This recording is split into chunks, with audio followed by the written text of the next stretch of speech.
Hello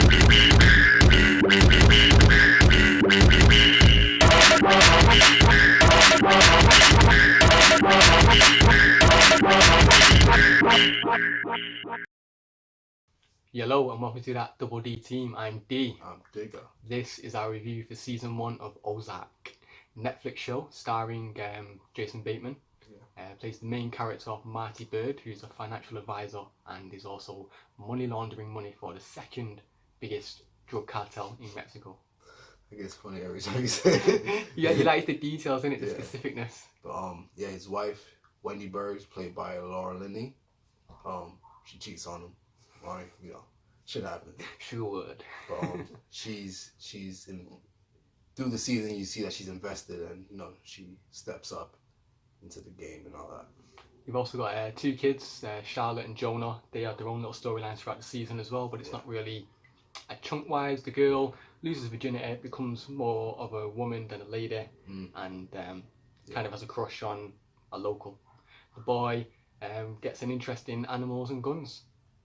And that's basically it, really. Living out there in the wilderness, you might as well. Now, we mentioned the drug cartel, not the main guy, but the main number 2, the handler, the lieutenant that co-interacts with Marta is Camino del Rio, or as we know, Del. And he's a crime lord, obviously, for the Mexican drug cartel and Marty's boss. Yeah. When I first seen him, I thought he was the top guy, but you realize that everyone's got a boss. Everyone. After that, you got Ruth Langmore, played by Julia Garner. Big actress. So. Big performance from her this season. Yeah. Was it 19 years old? Dangerous. Like her whole family. What was the sheriff's line when he first meets Marty? Like, watch out for Ruth. So far, her criminal potential is untapped. Yeah, that's makes you think. Untapped criminal potential. 19-year-old dangerous. Yeah. Oof. Like obviously, criminal family landlords in it. But they got a big little thing going on. He made her a manager for the strip club that they. The Kitty Splits. Yeah, she stepped up to the plate in it. Yeah, she took over that one for him. Yeah. Uncles, Russ. Yeah. And Boyd. Yeah. Cousins, Free. Random name. Free. And Wyatt, who's obviously Charlotte's kind of little love interest. And her dad is in prison, locked down. Psycho. Yeah. You don't really know how long he's in there for, but he's in there for something serious anyway. Yeah. Scary guy. Ruth's definitely intimidated by him. So. Definitely. But she doesn't really show too much fear on the streets, but you can see where fear is. The other triple threat in this, because you got Marty, you got the Mexicans, and you got the Snells. That's Jacob Snell and Darlene Snell, played by Peter Mullan and Lisa Emery. And these are some local crime lords as well. Drugs, heroin. They own a lot of land and property, and one of them fields is poppies. And obviously poppy seeds and heroin and selling drugs, and the way they do this in partnership with the pastor, by selling it on his boat, but then they've got to come to a partnership with Marty in the end, because obviously they're both trying to launder money in the Ozarks, and it gets deep. But these are redneck killers. But don't say that to their face. No. We'll find out about that in the finale. Don't say that to their face. But they're the pastor Mason Young, played by Michael Morley. I think it's the same guy who's in Prison Break as the Psycho. I know him from Scrubs, the new class. He was like one of the. Yeah, I think it's the same guy. Yeah, he stood out. He was good in that. Decent performance. He's got a look about him, man. Yeah. You think there's something a bit unhinged with him? There's something else he was in. But I'll find out later. But he's a regular pastor. He loves the Lord and all that, and he doesn't know that the snails are moving drugs through his. He's like church through his service. Yeah. He has his church is out on. His congregation is out on the sea and that, where he does his service and that. Which is a pretty good move how they move it though, through the books and the Bibles, giving them certain colour books to the certain customers. Yeah, that's dope. Very dope. Alright, let's kick off season 1 then, shall we? Let's run through the key main events for the season. Start off and Del comes and visits Bruce and Marty.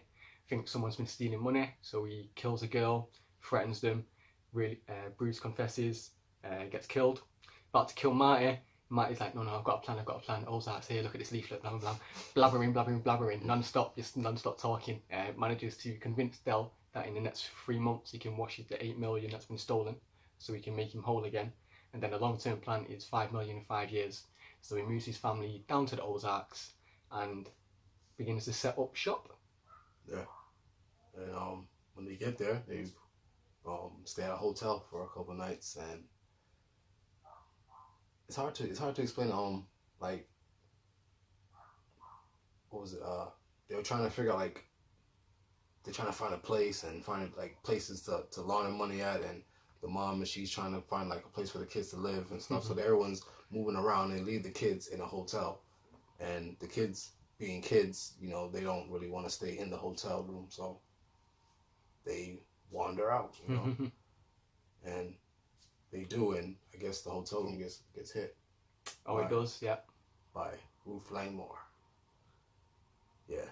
Someone, was it 7 and Wyatt, they lure him out. 3 and Wyatt, yeah, convince the girls, and 7, yeah, 3. The girl to go away, then the kid gets all lonely, goes for a one dog, Ruth goes in the room, steals the money. Yeah, it was tactical. Mm. And it wasn't something off the dome.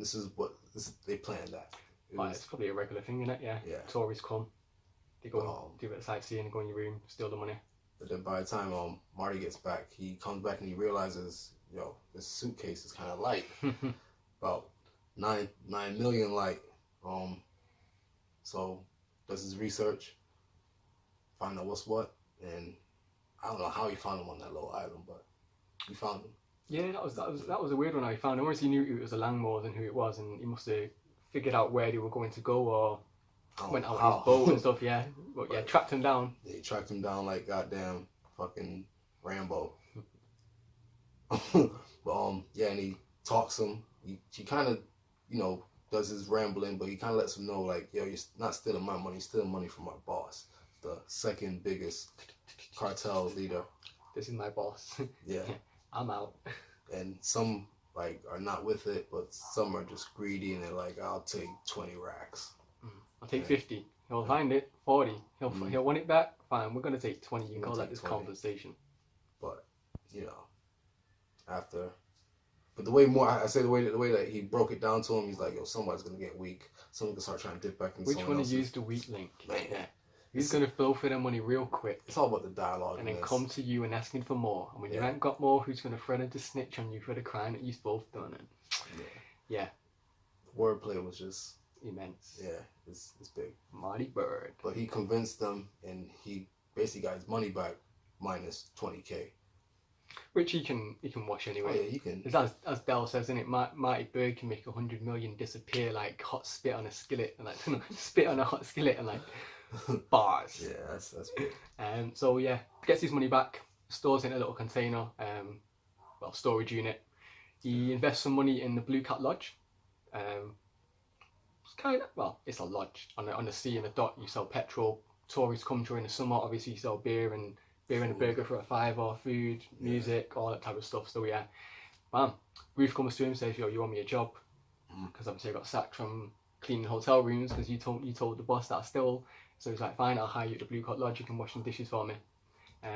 He then tries to take over the strip club, but the owner's not having none of it. He's already onto what Marty's trying to do. He's like, yeah, man, I want 25% of any money that you will launder. He's like, what are you talking about? Get the fuck out of here. Tells him no. So Marty's like, nah, I can't have that. This is a great place for me to launder money because obviously cash in hand, you can inflate prices, all this type of shit. Up and down. So he's buzzing. That's the ideal spot to launder money. Comes up with a plan to steal the deed for the place, or at least get the documents from the safe where he should be holding it safely. And he speaks with Ruth about this plan. Says, yeah, you want some money? I'll give you 25% of what's in the safe. You help me steal it. Like, no worries, but I'm going to need $2,000 for expenses. She uses that $2,000 to give like 5 kids some dough. I think one of them was actually free as well, like her cousin.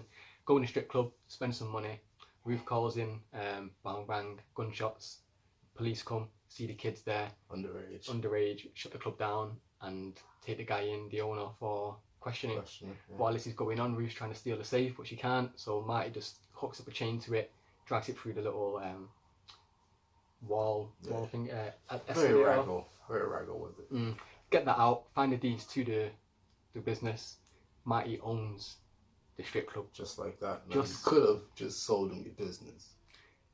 But Now you But- just lost it altogether. Yeah, but Marty needs to make this a legal transaction so no one looks into it. So he goes to the prison to speak to the owner and says, yeah, I'm going to buy your club. He's like, no, you ain't buying shit. I'm going to be out of it soon. I'm like, wait, have you ever wondered why you haven't posted bail yet? It's like, And what are the coincidences that me and you, both experts in Panamanian law, like for exporting money out of sea, so they both have the same money laundering lawyer and stuff, so Marty's onto it and he's already looked into the deviation, he owns the profit, but he needs to buy it, so he's like, I'll give you 200k. It's like, no. A little bit more back and forth, a little more convo, some more doming from Marty verbally. My offer's 175. Signs it over, he owns the club and makes Ruth manager. Like Marty's got a lot of other stuff to do, man. Obviously he's invested in the Blue Cat Lodge and he's got other stuff more to do family wise. So he's like, you know what, Ruth, you manage this, I give you a couple of grand a week and we're sweet. And that's pretty much like him, yeah. That guy smacked it up. Like she was working at a hotel when she first met this guy. Yeah. And now she's running. She robbed him. Oh yeah, she robbed him, but then wanted to kill him after she stole his money. Gave the money back, then was hired as a dishwasher, and then helped him steal some stuff from the safe, and then she was rewarded by being made manager. Of a strip club. Yes, Ruth. On the up. Stepped her whole game up. Criminal mastermind. But by then, the strip club owner, he gets out, and he goes to visit the snails because... Snails. Yeah. Not snails. Oh, yeah, Snail. snails. Yeah, snail. They are still slimy. Slimy bastards. But he goes to check the snails.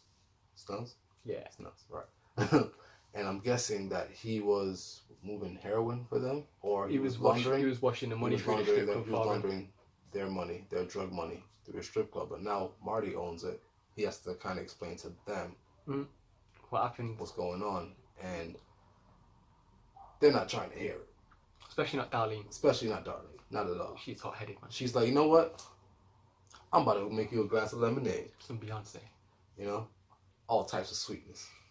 And he doesn't know what the fuck lemonade means. He thinks it's a regular glass of lemonade, but that's cold. She brings out the lemonade. She drops it on the floor. She's like, I'll go and pick this up. And all of a sudden there's boom. Injections of heroin. With the purest heroin. Enough to kill an elephant, the sheriff say? Yeah. Yeah. God. Choked him in the neck. That was pretty dope. And not dope like that, but shit happens. Doped up. But yeah. Marty turns on an offer. Does he? Okay. Because the Snells then go to see Marty and it like, yeah, let me introduce myself because obviously you're taking over the club and I want to see if you can carry on with the same arrangement we had with the previous owner. But the way they introduce themselves, like he stands in the middle of the road. Steps out into the middle of the road to make Marty stop. Like, it's a one-way street, like the middle of nowhere. He stood there. How did he know he was going to be on that pathway? And I want to say the introduction was a little intimidating.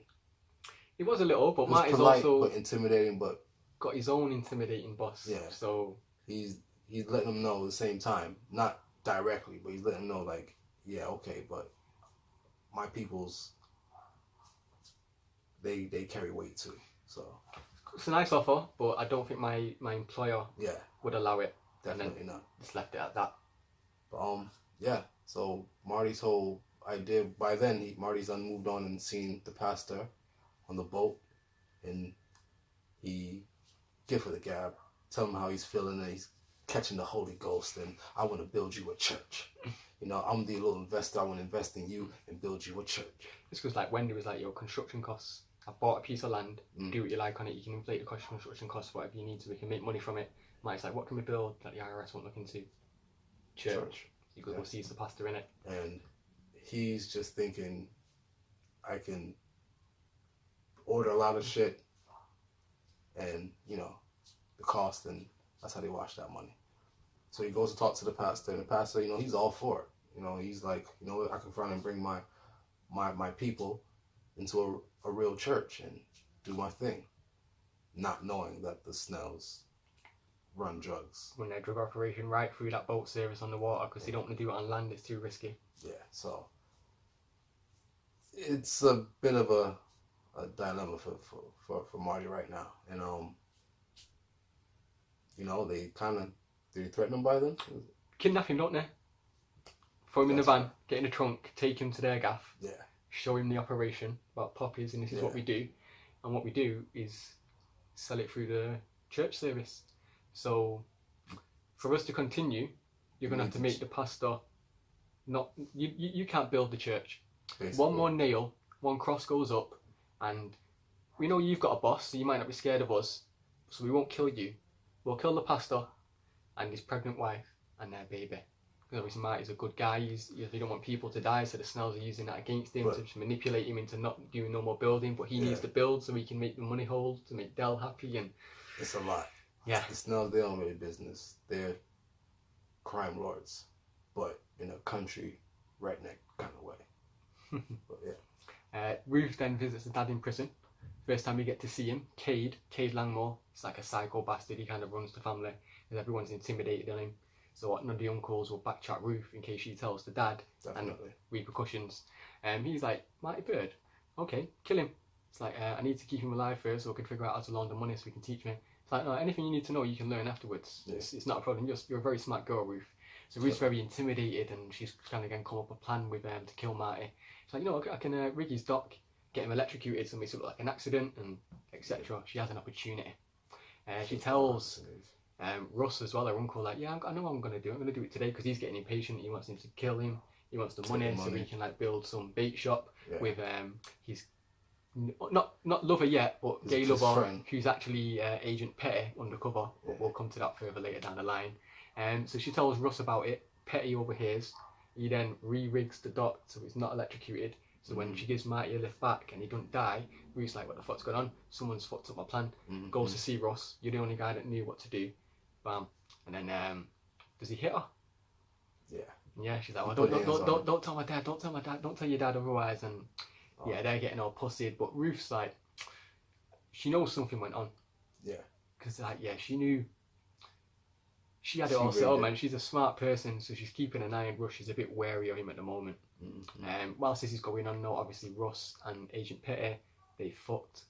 Because obviously he's like a closeted gay, but Petty's blatantly open about it, and he's using that against him to manipulate him.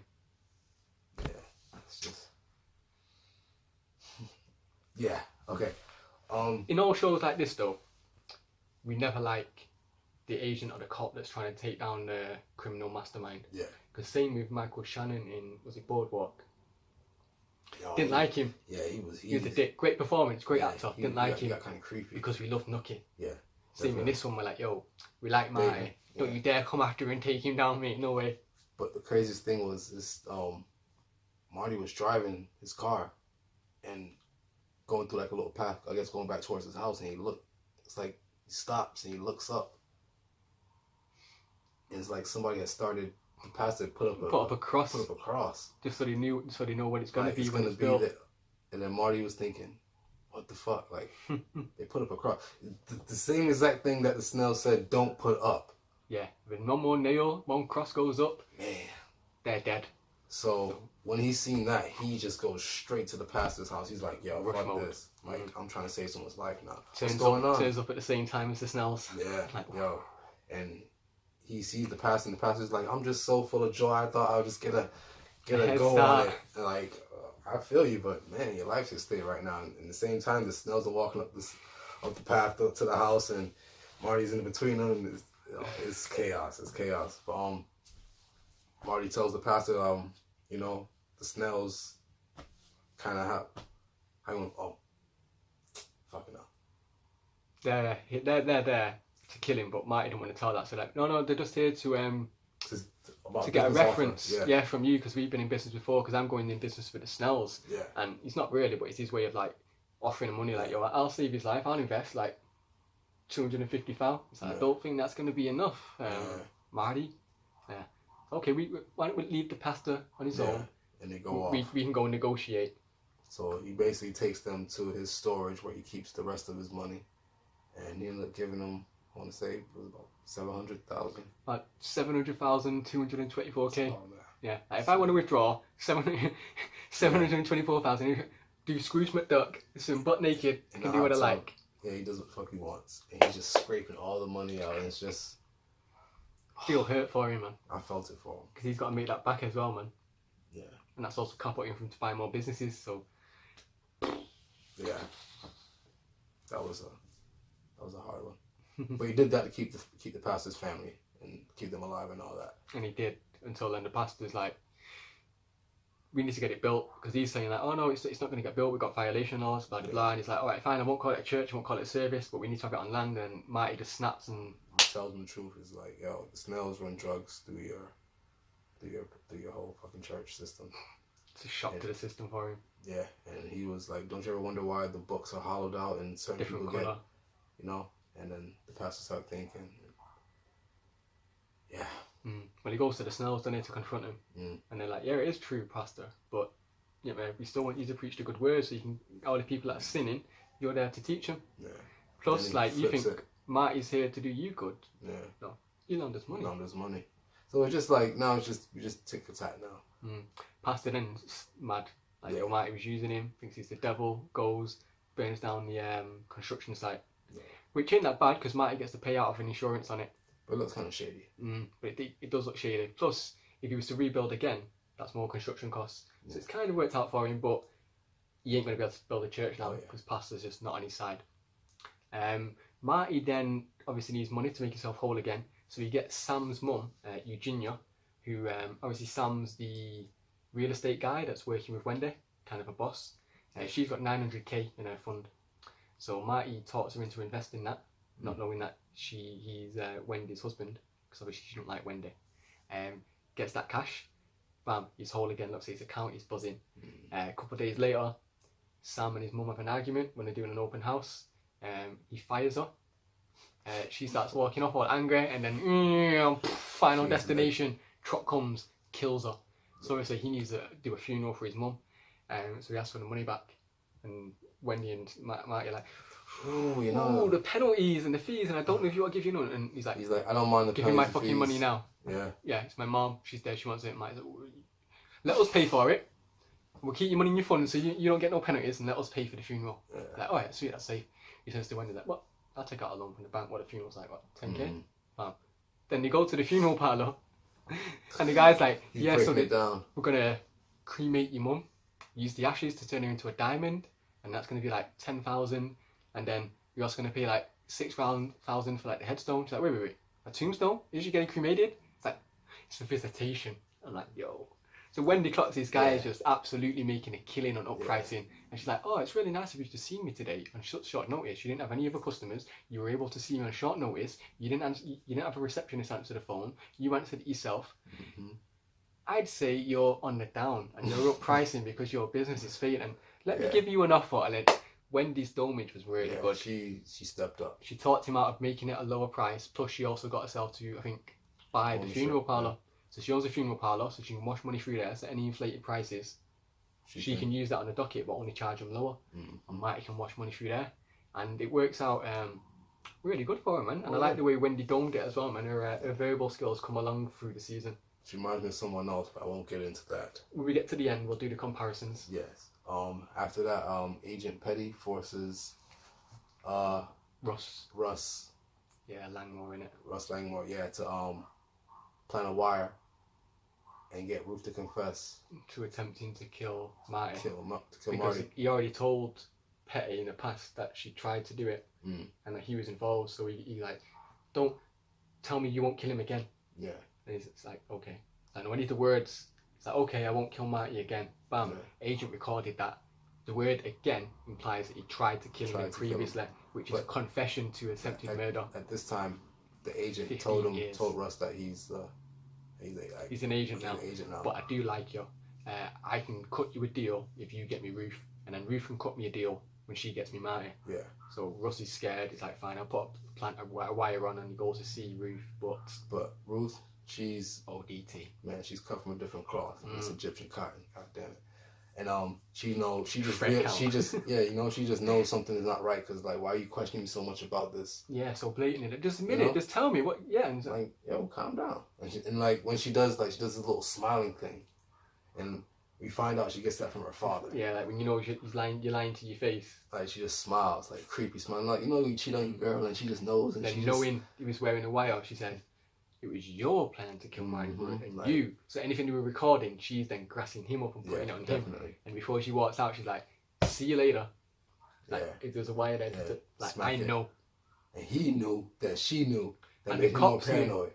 And the cops knew by listening to that, and they're like, no, give me one more chance, and he should have pulled him out, but because my man was dick was still wet, he caught some feelings. Like, no, okay, we'll give him one more chance, even though it's dangerous. Yeah. And now this time, Russ and Boyd, they kind of plotted to kill Marty themselves. Yeah, like we can't carry on dealing with the cops. No. We'll kill him and make our escape. Bring the kids with us. Yeah, we just go to don't Canada. tell Ruth. And it was gonna go down, I guess. But Ruth, she found out from chatting with Wyatt when she seen him like playing bare loud music in the caravan trailer. Yeah, he's like, don't what talk are you doing? in the house. We can't talk in there. We're leaving. Yeah, and then she kind of figured out what's going on, and she decides to take out her uncles. Yeah, well, the uncles are on there to kidnap and kill Marty and take his money and then flee to Canada with the kids. She didn't want that to happen because she didn't want the kids to leave, like especially Wyatt, but she didn't want Marty to die. Now, I'm thinking she felt something for Marty, but at the same time she does. I think she feels the appreciation for his trust and faith in her by giving her that job. Yeah. But she originally did want to kill him and take his money, so she keeping him alive so she can still learn how to launder. That's how you would think. Like, and then I think she's actually feeling them. Also, the money's gone now. Where she knew it was there, but then it was gone because she was like, oh, it's getting lower and lower each week. So she don't actually have access to money right now.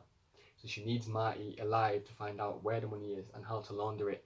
But I do think she cares for him. Oh yeah, she does. Now, whether this is as like a surrogate father way, like an older male gentleman that's showing you love and affection and trust rather than your psychotic dad previously, or is it a romantic way?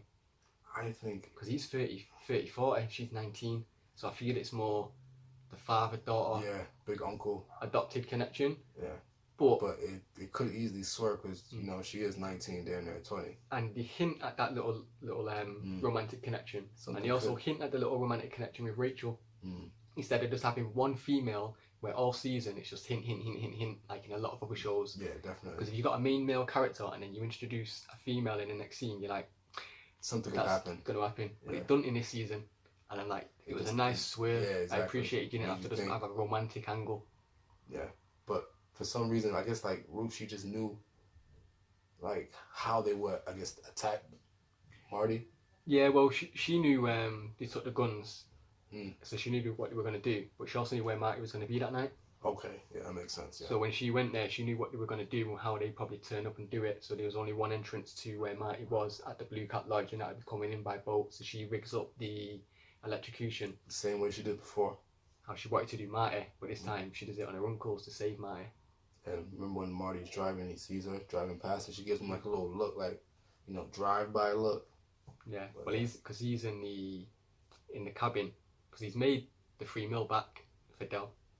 Just in time. Just in time. And in which he has a celebration with Wendy. They have sex, and he gives her a little slap on the ass, which makes Wendy realise that he knew about the affair, and he watched the video, and they have an argument, and then they're like, we're just business partners now. But they make the money back to Del. Garcia drops off 50 mil. Yeah. They have to start putting it in walls in one of the rooms at the lodge where they were redecorating. So you got Marty, Garcia, Wendy and the kids all doing that at night. Bateman, Martin goes out to get some food with the kids, sees Ruth driving, wonders like, what are you doing here? Comes back, bam, blackout, go and investigate, body.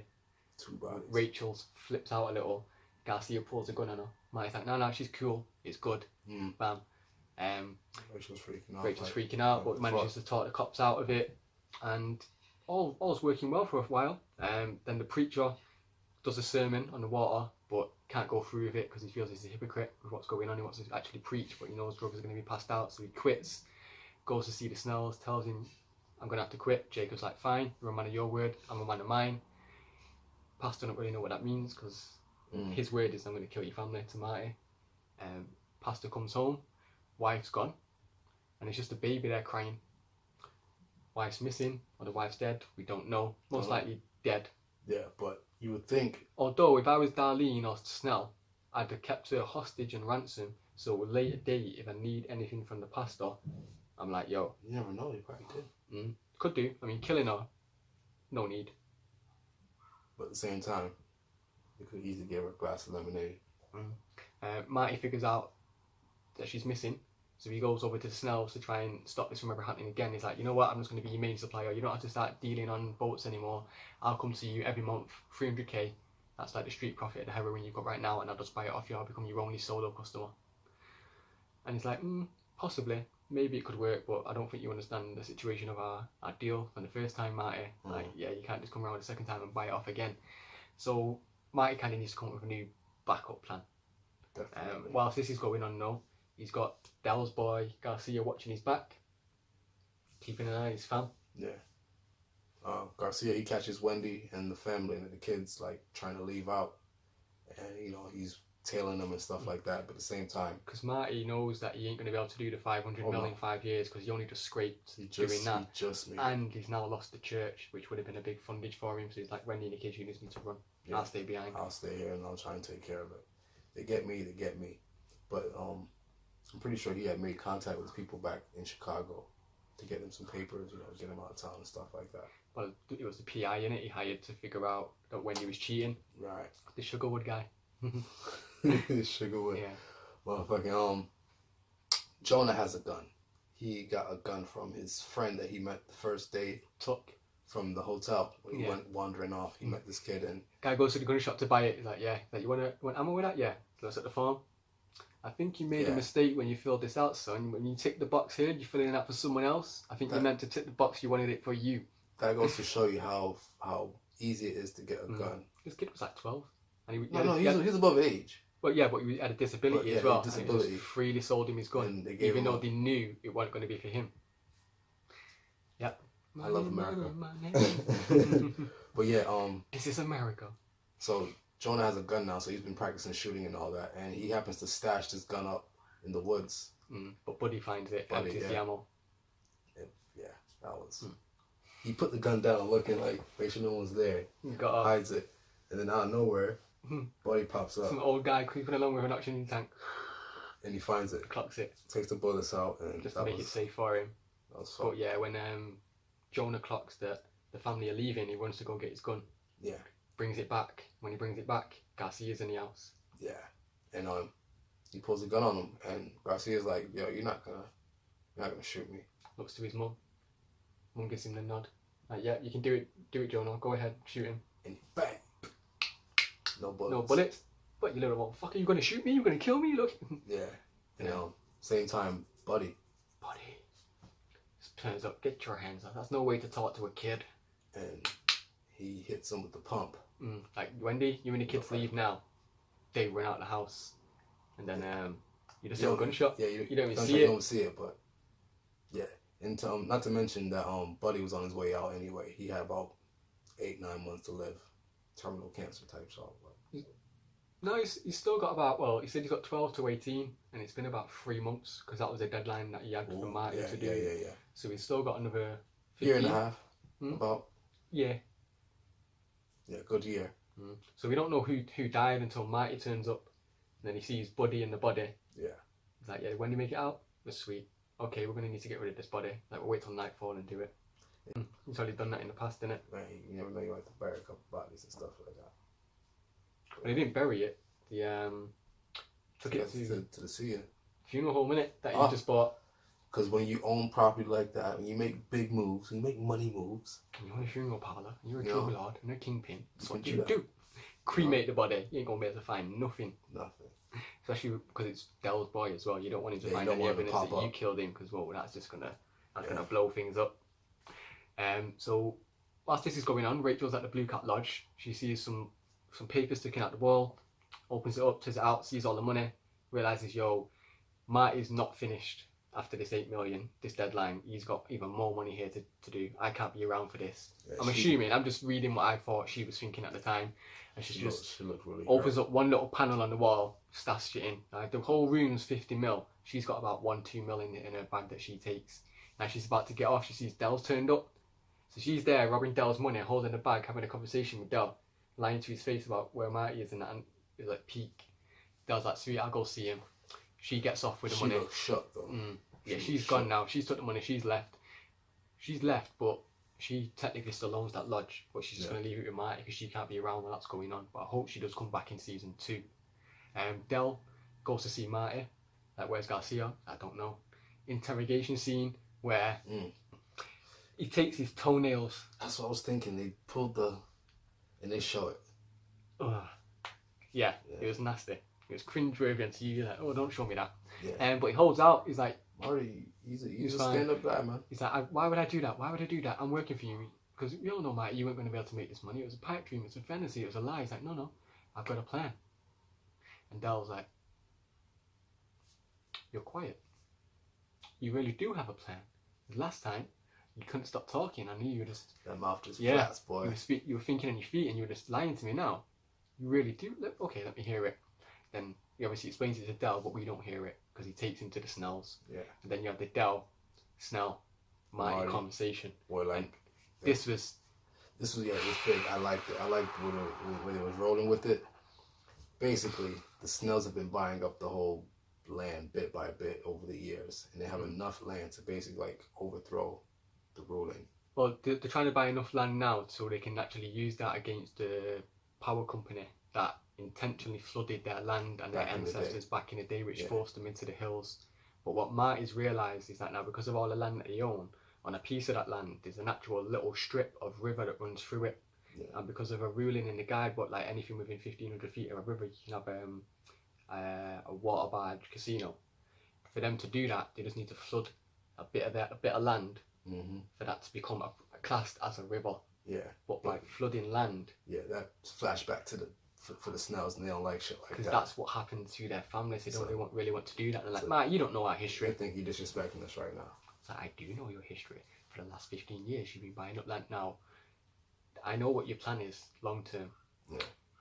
Having a casino on that would make you buy up a lot of land in the next 5 years, more than if you were to carry on for the next 15, because you were grossing, was it 50 million a month, did he say? On a boat, a regular casino does that 50 million a month, and that's plenty enough for me to clean Dell's money and your Snell money. Yeah. And the government won't be able to do anything because it would be legal, because it's technically on a river barge by clarification, and you'd be smacking it up. And they're thinking, yeah, that could work. Dell's like, let me make a call. Dell's thinking, he hollers at his peoples. I guess they're feeling it. Come back. It's a deal. And then, yeah. Only Darling. Marty Bird Yeah. could get me all the way out to Missouri and cook up a deal with some rednecks. Pardon me? Yeah, Darlene don't like that. I said only Marty Bird could drag me down to Missouri to have a deal full of red. And he got his head blown off. Darlene don't play that. She got a shotgun. Yeah, hot And at the same time, when she shot Dell, Jacob shot Dell's right hand. That was straight his away in it, bodyguard one with to the him. neck, to the throat. Yes. Yeah, and he was out. So now they just made a deal. They don't kill the guy. Marty's skitzing out like, Yeah, what have you done? he's You like, fucking you don't- idiot. you What don't have you kill done? my He's like, boss. don't worry. Why would we have killed someone we've just made a deal with? This will all be sorted. We can push this under the cover. That's fine. You now work, because I only caught this as well last night on my second viewing. You work with us now. You're one of us. We watch our own. So the Snells are Marty's backup. If someone comes to take him out, like anyone from the cartel, Snells will deal with him, because they won't let Marty die now, because they need Marty for this casino idea and to then launder his money. So Marty's now got backup. When the new Mexican comes and allows Dell's death and says, right, I'm your new boss, he's then got backup from the cartels and the Snells. Yeah, so you're kind of untouchable. Kind of untouchable, but we'll see what happens when the Mexican comes next season. Speaking of that, Hashtag redneck, hashtag bang. Yeah, I can't wait for that, because Season that was 2. Yeah. Yeah, I mean, this is pretty much the end of season 1. Once this works out, Wendy and the kids have like a little self-conscience. I think we can't leave our dad on his own. If we're going to die, we'll die together. I've been watching Lost recently, so live together, die alone. Wendy and the kids come back, Marty hugs him, all happy reunion. Switch to Pastor Mason Young. He's got his baby, going through some trauma, brings the baby out to a river, lifts it up, then dunks it in the water. Now, first time I watched this, I was very uneasy because he was underwater for 20 seconds, bro. I didn't even know it was 20 seconds. On my second viewing, just thinking like, I counted. what the fuck is going on? On the first viewing, it was way too long because I'm like, okay, now bring him up. He was down for at least about 35 Okay, seconds. now bring him up. Nope, okay now. Now, is he going to kill him? Is he I going thought to he kill was him? going to kill him. Because the way he walked towards the water and the facial attitude and the way he disregarded the buggy, Yeah, he just threw it they down. filmed it to make us think that. But was when he upset lifts with the world. but then he lifts the baby up, you hear the "Ah," and then he lifts it up with a smile like Simba and Lion King. So it was a baptism. But whoa, that was intense. That was intense for almost like one of the final scenes of this season, and I was slightly worried, like, he's gonna kill it. Like, he's lost his mum, he's lost his faith. He thinks Marty's the devil. He don't want to raise a kid on his own. He don't think it's a cod. So how can you think Marty's the devil, but Snell sell heroin? Not only they sell it, they produce it, they grow it, manufacture it. The way Jacob chop it down. The way Jacob explained to him and talked him out of him by using a parable from a Bible. Wow. Yeah. Bars them down. He's like, you don't want to do that. Like, there was a redneck and a hillbilly walking down the road, and then then God came down and smited the hillbilly, and the monologues in this season are awesome. Yeah. So that was season 1. We'll get to our highlights, which are pretty much the monologues. Yeah. I think the main one for me, obviously, in the beginning when Del kills Bruce and Marty's trying to talk his way out of it, like, I've got this Ozarks and this booklet. There was enough of them. That was really good. I liked when Marty's wife's boyfriend or her lover met Del, and Marty was going to confront them, and he was walking over to the hotel, and then a bite is flat. Backing it up. He looks and sees it's the guy from the video that he's been watching. He just kind of backpedals. He gets in his car. He gets the fuck out of there. Like, then later on, drops the line to his wife, innit, about only satisfying thing about right now is the sound that your lover made hitting the floor that gets me to sleep at night. Oh my god. Bars. I stood up Bateman. and I applaud. That was man. He said it gets him to sleep at night. Just then when he goes to the bank, he's got to get the 8 million out in cash to pay Del. Yeah. And they're like, we can't do that, sir. And he comes up and he turns up and he dones him about, you do have my 8 million here, and you wouldn't risk the chance of it being a kidnap because there's 2 federal agents outside. So that means you do have the money here. So don't make me go outside and cause a scene saying you won't give me my money to all these customers and report you to the ICC. And he was going in with the bars. I don't care what I need the money for. If I want to strip naked, put all this money in ones, put it into my bathtub and do Scrooge McDuck doing backflips, that's my prerogative. Just give me my fucking money. And you see him walking out with 2 big ass fucking...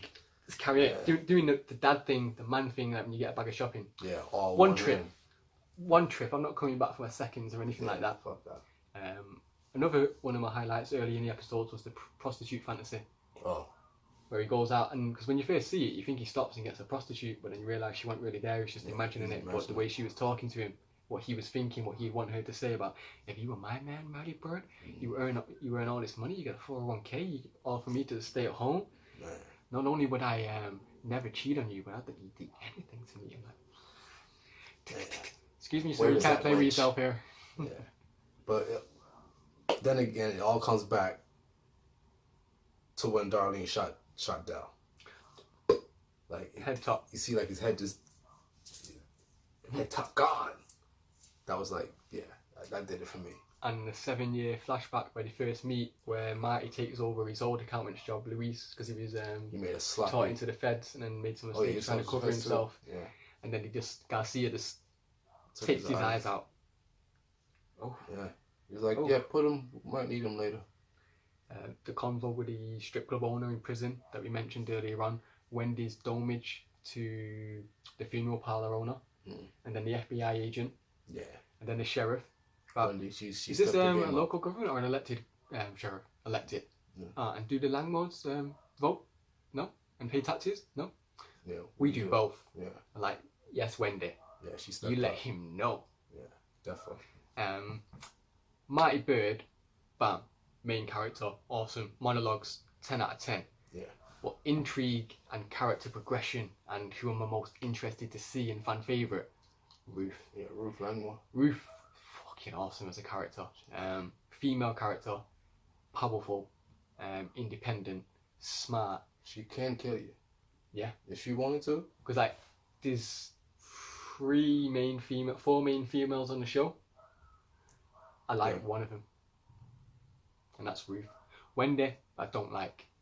Now, she's smart, and she's becoming an addition to Marty in the business, and she has been since the beginning, but the fact she cheated on him, blamed him, holds it against him and all this type of shit. She didn't apologize. And then when you see what happened in a 7-year flashback, and then her depression and how he carried her, and then essentially took the job to be a money launderer to make money for them to have a better life for her because of her depression, then she goes and cheats on him. The shit that guys do for their women. I don't like her. Now, I appreciate her value to Marty, but I don't like her. I love Ruth. She's amazing. Yeah. Darlene, too hot-headed, but she's a good balance to Jacob because Jacob's very calm and measured, and she's not. So they're lethal because you don't know what they can do. Yin and yang. And then you've got Charlotte, who's alright. She's not as annoying as usual kids in TV shows, but she's nowhere near Alicia from Fear of the Walking Dead levels. You know, like when it comes to teenage kids, that's my benchmark for Alicia. Like if you're not hitting that benchmark, then yeah, expect to be a tertiary character. Yeah, definitely. I don't think any more. Well, obviously, Del, Marty's conversation and the Snells before the headshot was amazing, but it mainly was the monologues that did it for me. It just draws you in. Definitely. But the comparison as well that we wanted to do, I think I got this really on, is I thought I don't want to say it's Breaking Bad Light or it's Breaking Bad version B or copy B or anything because it's a totally different show, but there are very similar elements, like a Family Guy turned drug kingpin, Marty and Walt, Wendy and Skylar, annoying female wives who actually bring value to becoming an asset in your criminal organisation. An annoying whiny kid in, was it AJ? For Walt's kid. Walter Jr. Walter Jr. WJ, yeah. Walt Jr. And in this one you've got Charlotte and Jonah. But I don't think they're kind of whiny. They both have whiny elements, but these are both more progressive characters than what I think Walt Jr. was. Yeah. And then you've got your lovable rogue in Ruth, like someone who's a villain, a bad person, but they're young and lovable. Jesse. Exactly the same things. The cartel, Mexican cartel. Del. Gus. And then you can even have, what were the hillbillies in season 5? Remember that ginger kid? Yeah, hooked them up. Yeah, the Nazi boys. The biker Nazis. Yeah. Snells. Yeah, or even the Snells could even, you can cast them as the twins. There's two of them that are just killers. Yeah, trust. But smarter, you probably think of the biker group. So there is comparisons. A lot of comparisons, and both shows have dialogue, which is top class. Dialogue. Absolute, yeah. Like you can watch it. I think the Breaking Bad's example was The Fly. I don't think there was many words spoken, but it just built up tension. Yeah, excellent episodes where the dialogue's just one-on-one. Like Peaky Blinders is another great show where the monologue's just like Boardwalk Empire, like having Nookie have a little conversation with James. It's like, oh, it's so good. So yeah, so for Ozark season 1 was amazing for us, and shout outs to Bateman because it's his show, main character, and I think he produces it / directs. I'll have to look into that. So, and I also love Arrested Development, if you hear me, Bateman.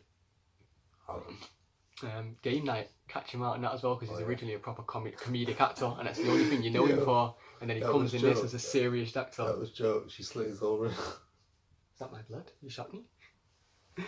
Funny. It went in and out.